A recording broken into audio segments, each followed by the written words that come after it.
I got back yesterday from going hands-on with Quest 3 for the first time, and I've got a hell of a lot of notes that I'm going to go through for exact details and things that I recorded from the event. Unfortunately, we couldn't show any gameplay. This is literally just me using the Quest 3, but I wanted to give you my first impressions of it. And before I get into the real details, I wanted to go over generally how I felt about the headset. First thing that leaped out at me was the form factor. This headset looks so tiny, especially when you remove face covering for it. It's super small, and apparently it's the same weight as the Quest 2, but it feels so much more balanced. Like when you're using it, I would say it's probably the most immersive headset I've used yet. Now, I've not used big screen or anything like that because I haven't got base stations, basically. I probably could have had one by now, but I don't want base stations. You know, I really enjoy inside-out tracking. It was the first VR headset I really wasn't aware of wearing while using it. So that was really quite cool. And I think the controllers also help with that. They're very similar in shape to Quest Pro, but with the lack of sensors, they're lighter.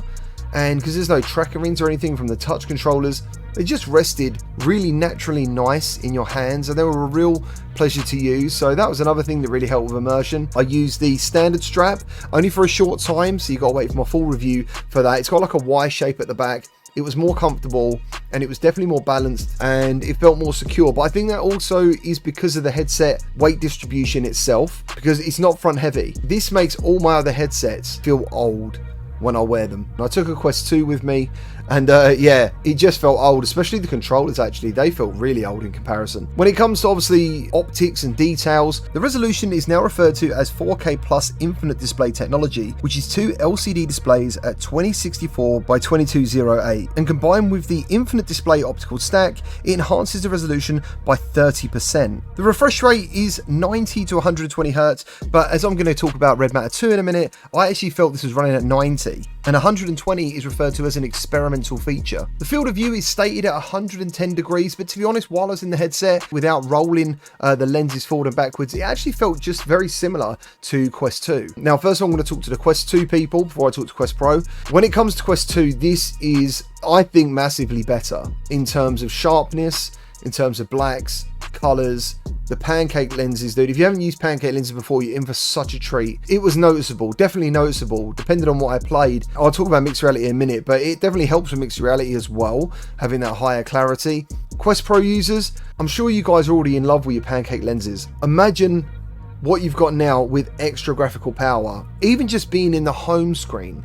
The same one as the Quest 2. It looked really, really good. So while at the demo I played Assassin's Creed Nexus, which was really good by the way, but I don't think I can say any more than that. They're really pushing mixed reality with this headset. And it's not that I don't share their vision of mixed reality, I just haven't really experienced anything that's really blown my mind to make me excited about it. And I still really didn't hear. It did show me the tech is there to make it good. Color gradients are much better, so it really does look more like your environment, which adds to the mixed reality immersion. Obviously with a new processor, the games just run a lot smoother overall. Oh, the other thing I did was Red Matter 2. It had the ability to dynamically swap between Quest 2 and Quest 3 simply by pushing down the right joystick. And the Quest 2 version, you know, you see those thumbnails where like someone says, this is then, this is now, and they make one version look really bad and the other version look really good. I kind of thought to myself, have they made Red Matter 2 look worse on Quest 2? I'm not saying they would go to that length, but when you saw the Quest 3 version of Red Matter 2 compared to Quest 2, it looked night and day. It really did. And even on Quest 2, you still see the foveated rendering. So whenever I started a Quest 2 game back in the day, I used to look for foveated rendering.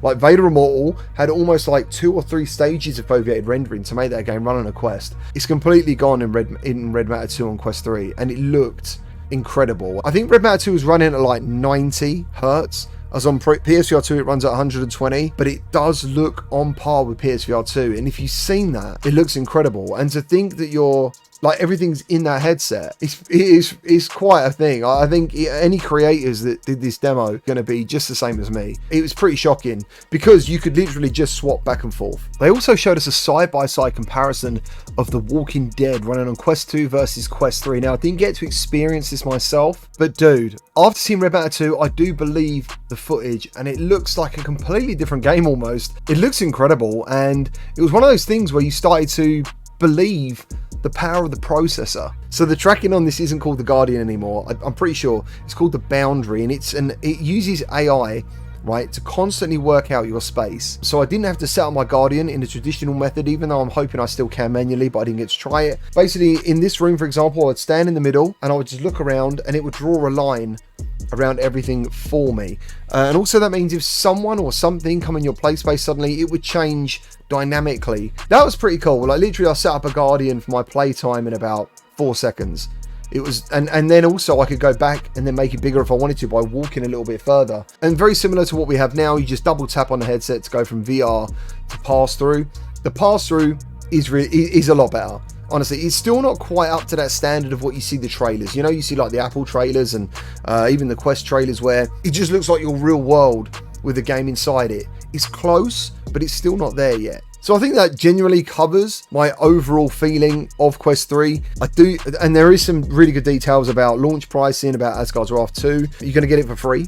I'm going to tell you the pricing in a minute. And there's a Lego MR game coming. Loads of details I've got. Yeah, my overall feeling at the moment, if you're a Quest 2 user and you're considering Quest 3, at the moment to me, it's kind of a no-brainer. It is improved in every way that matters to Quest 2. And I know Quest 2 is like 3 years old now or something, but it's there. It's definitely going to be worth the upgrade if you love your Quest. So now we're going to dive into some details, and I'm going to also dive into some Q&As from the community tab I made the other day, basically asking you guys what questions you had, and hopefully I can answer all these in detail. So first of all, you'll be pleased to know that regardless of whether you buy the 128 gig version of the Quest 3 for £479 or the 512 gig version for £619, you'll get Asgard's Wrath free when it releases on December 15th. You'll also get 6 months of Quest Plus. I'm sure you guys know what it is. If you don't, it's like a PlayStation Plus service where you get free games every month. And interestingly, there's also some mixed reality levels in Asgard's Wrath 2. I didn't get to experience these, but I am very excited to check them out. And you can also pre-order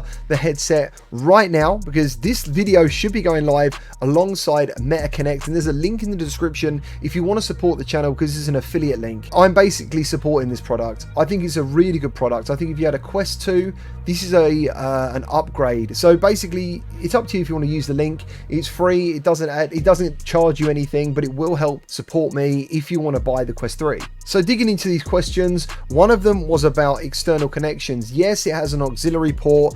It also has a USB-C port, which strangely enough looks like the Oculus symbol, which I thought was pretty cool. And it also has the 3 contact pins for the charge dock. The IPD range is from 53 to 75. I think that should cover most, but personally I sit at 63. Another question was about screen door and ghosting. I saw in my limited time of 45 minutes, no ghosting and 0 screen door. Controllers still use batteries, but now the covers don't just simply come off. There's like a button you need to push in. So the good thing about that is, I don't know about you, but sometimes when you're playing, the actual covers used to slide off mid-game. That just won't happen anymore. Now, when it comes to battery life, they've quoted it to be exactly the same as the Quest 2, which is around 2 to 2.5 hours. They're also going to be releasing their own accessories again. So you've got the Elite straps. The Elite straps come at $70 and £70. The silicone face covers come in at £40 or $40, but these seem extremely expensive in my mind. And then they're going to have active straps, which I'm assuming are going to be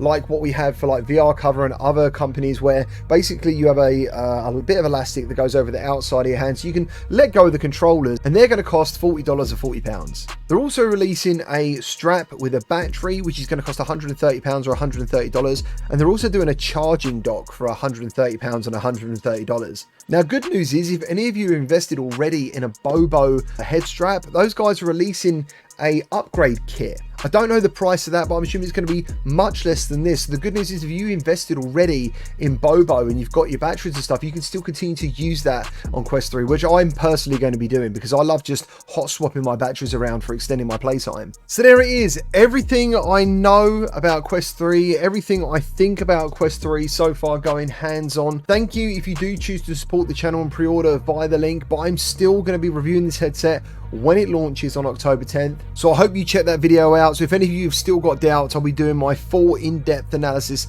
of this headset then. So thank you ever so much for watching. Let me know your comments down below, and I will see you all on the next video.